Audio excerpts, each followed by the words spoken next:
Hello to Miss Ito. May event ako today at nandito ako ngayon sa Vitas Pumping Station sa Tondo, Manila. Mag-host kasi ako ng awarding ceremony at lakbay-aral ng mga Waste Warriors natin. Waste Warriors, sila yung pinakamaraming mabibigat at pinakamaraming nakolektang mga recyclables. Mula po sila sa iba't ibang barangay ng Manila. Bibigyan namin sila ng plaque of appreciation sa patuloy nilang pagiging disiplinado, masikap, masinop at of course malasakit. At lalong-lalo na maayos na pagtatapon ng basura. Yung sila yung magaling mag-segregate ng basura. Sila po ay makakatanggap ng Certificate of Recognition at syempre meron din silang grocery na worth 1,000 pesos at meron din silang tag sa 10 kilong bigas. Pagkatapos nga ng awarding ay maglalakbay-aral tayo o field trip po kung saan dadali namin sila sa iba't ibang lugar na pwede silang matuto at marami pa silang ma-adapt na pwede nilang gayahin sa kanilang barangay. Isa nga po sa pinuntahan namin ay itong Manila Zoo para makita natin ang Manila Material Recovery Facility nila. Pero hindi ito ang una naming pinuntahan.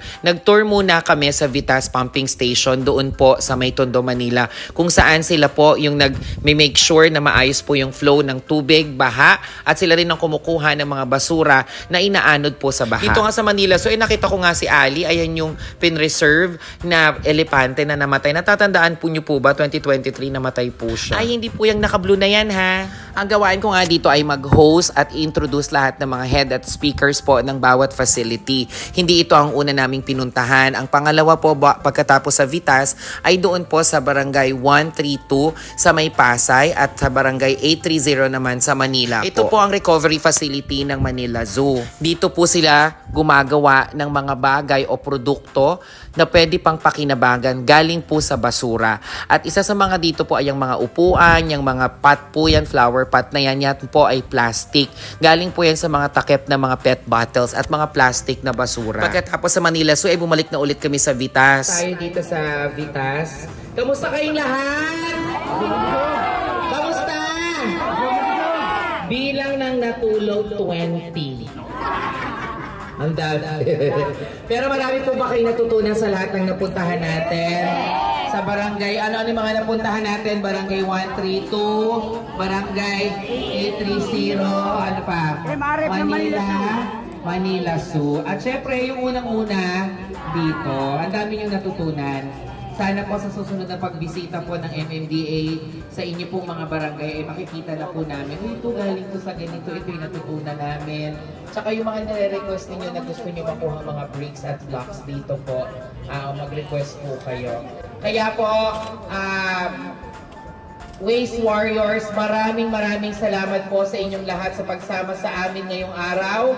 At sana marami kayong natutunan, naway ang mga natutunan natin ngayong araw mula sa iba't ibang lugar ay madala rin natin sa ating patuloy na pangangalaga ng ating barangay. Yes or no? Yes! At nagpapasalamat din po kami sa lahat ng mga tumulong upang mabigyan ng katuparan ang lakbay-aral na ito para sa aming Waste Warriors. Palakpakan po muna natin ang bumubuo ng DTV Events. Palakpakan natin. Yan sila Ma'am Alma, si Sir Luis of course, tapos sila Ma'am Marie, at syempre ang MMDA, palakpakan po natin. Si Sir Mel, nandito pa Sir Ryan, Ma'am Maita, marami pa sino pa ba mga nandito. Lahat ng mga naka-MMDA, salamat po sa inyong lahat. At syempre ang Vitas, maraming salamat po para po sa ating first and last na destination. At of course, ang bumubuo ng nag-cover po sa atin, DTV Events po kayo under, na palakpakan niya, mapapanood niyo po yan sa page. Sa page na yan, i-share nyo yan, makikita nyo yung mga mukha nyo, at yung mga nakatulog po kanina, makikita nyo rin po lahat na yan. At hindi po, hindi ko na po patatagalin dahil alam namin excited na kayo matanggap ang next reward ninyo bilang Waste Warriors. At ito po ang 1,000 worth of groceries at 10 kilong bigas! Kaya, hindi daw po makukuha ngayon. At mamaya po, papapilahin po namin kayo kung tapos na po kayong kumain. At yung pong basura natin huwag niyo pong hayaang nakakalat na po saan-saan. Apo, at muli po ito po si Miss A at ako po'y nag-enjoy. Marami po sana tayo natutunan. Ako sobrang dami po, sobrang dami. At yun, aabangan ko rin yung coverage ng DDB.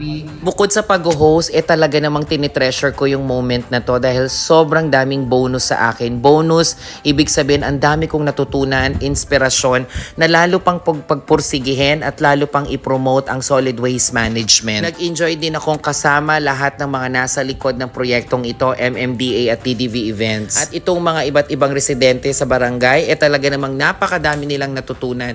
Nakaka-inspire kasi karamihan sa kanila ay matatanda pero gusto nila talagang matuto at ma-inspire. Kaya sana may susunod pa ulit lakbay aral at awarding para sa Waste Warriors. Mabuhay kayo.